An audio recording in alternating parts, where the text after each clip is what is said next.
When we start to feel fear in our physical body, we are getting strong reactions to it. And it really encourages us and a lot of times allows us to spiral into a lower vibration. So maybe you've woken up, you've done your morning ritual, you're now drinking your coffee, you're pulling out your computer, you're starting to get ready for your work from home day or to dive into your entrepreneurial role. And all of a sudden you get a little bit of fear. Or maybe you go to put your favorite podcast on and you hear a little bit of news, or you go to check social media and you see something that stirs and inspires a panic, a freak out, a stress, a piece of anxiety. First and foremost, I want you guys to honor that emotion. Feel your feelings. This is a great time for us to really turn this practice into a habit. So as women, we are often, and very frequently encouraged to shove our emotions down, to limit our feelings, to bottle up our emotions, to not show them, not express them, and not process them. What happens when you do that is that you continue to store them in the physical body and you don't release them. If you feel your feelings and you honor the process and then you allow yourself to release, you allow yourself to move through that, that is going to change the game for you. So feel the fear, acknowledge the fear, look at it, allow it to express itself, turn inward for it.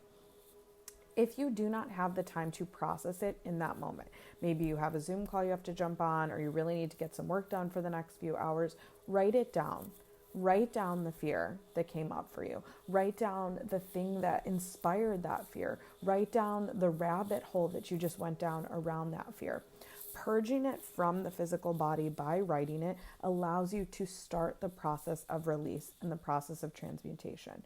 So write down your fear, write down your anxiety. When you're ready to come back to that, or even in that moment, if you're able to process it, we want to feel it. So if you're in the moment and fear hits you, we want to acknowledge it, look at it, feel it.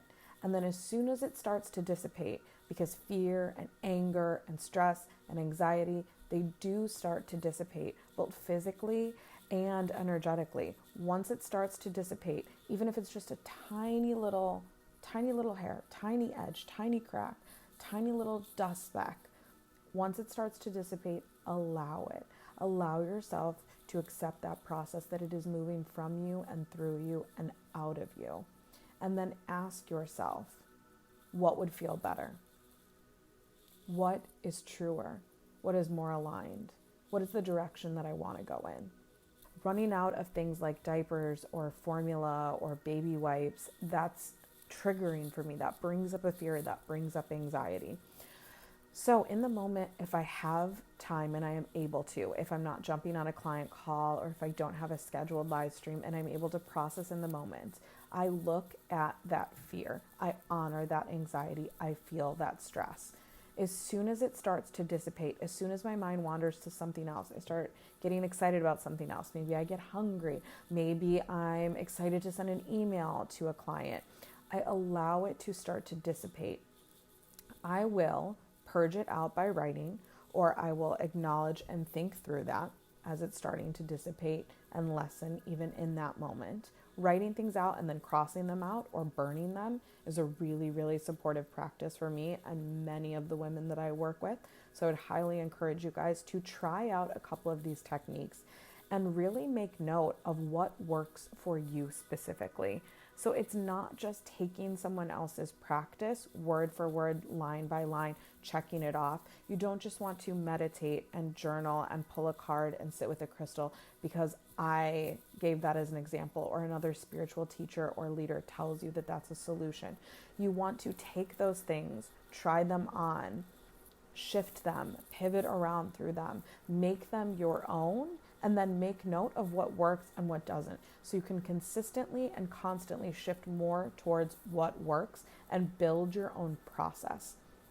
I really love the example of talking about spirituality and wellness and woo-woo and this development, this deep work, as we would talk about a chef learning the rules of cooking. You want to learn the different flavor profiles and the different cuts and the different, butchering techniques and this and that, so that then you can break those rules. You can combine things in new ways. You can create your own style. Just like with an artist, you want to learn color theory and you want to learn composition and you want to understand different materials. But then once you have learned the foundation, learned the rules, you want to make it your own.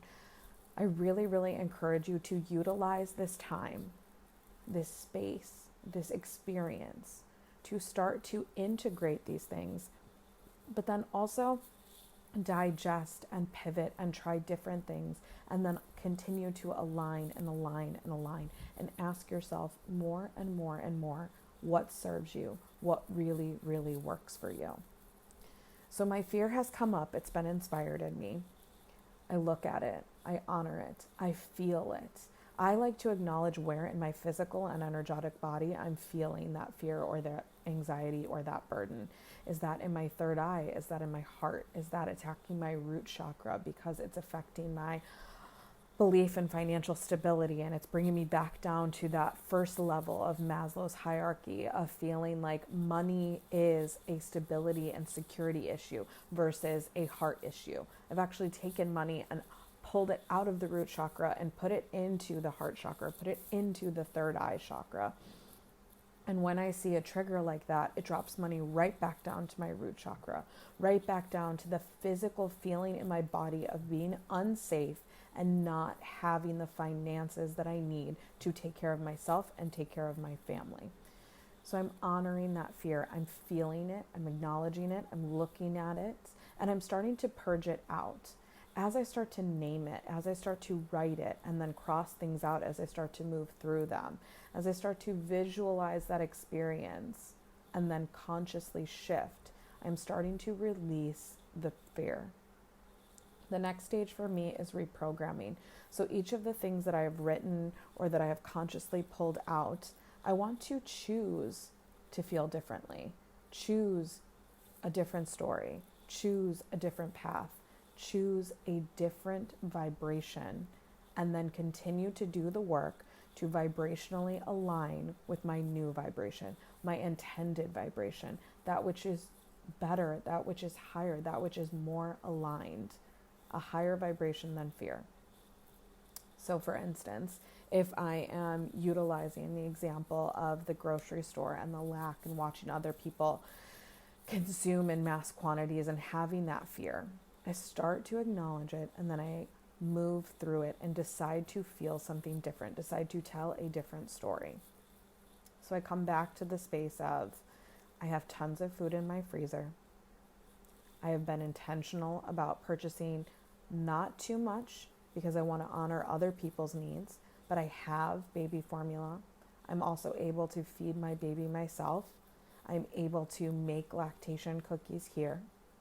I know that there are multiple grocery stores around our city. I also know that we have a car and we are able to go further out into the suburbs if we needed to, and that I also plan ahead. So if I need to purchase something online for delivery and see that maybe it can't come for a day or 2 or 5 days, that's okay. And in acknowledging and going through those experiences and talking through those different options, in telling a new story and allowing my fear and my anxiety to dissipate, I start to move through it and transmute it. Then I choose the belief that I fully desire to integrate, which might be there's always more coming in than going out, which is one of my abundance affirmations that I utilize. One of them that I'm really leaning into right now is that there are individuals who need my great work, who would greatly benefit from having this support system during this time. And so there is work for me.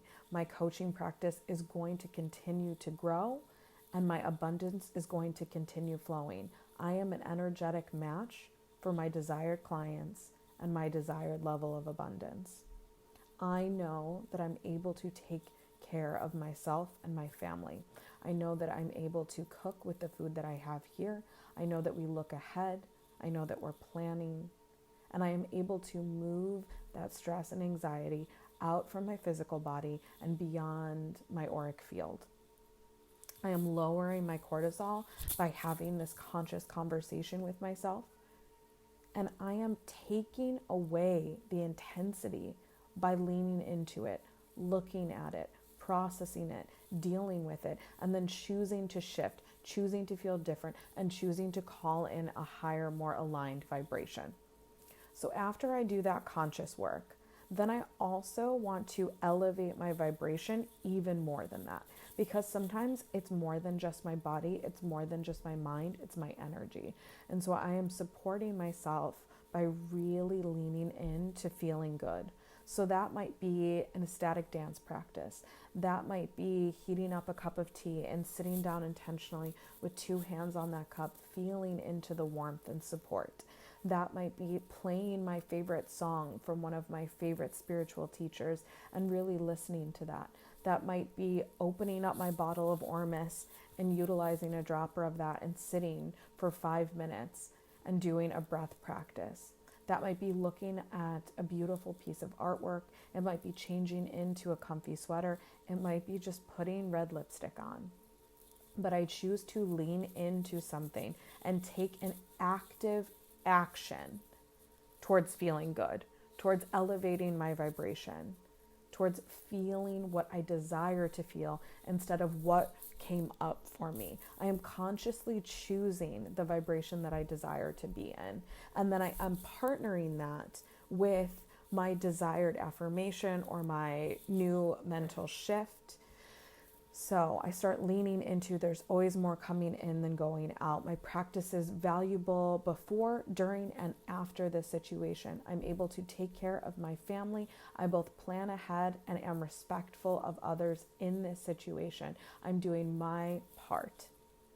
And then I am layering that with a song, a action, a meditation, a treat, a cup of tea, reading a book, sitting in a warm sweater, something that might take 5 seconds, might take 30 seconds, might take 10 minutes.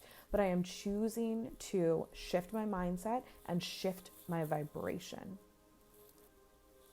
I hope that was really supportive for you guys, and I hope that you try and implement that in your own way, and then choose to pivot as it serves you. Choose to adapt this practice in unique ways for yourself.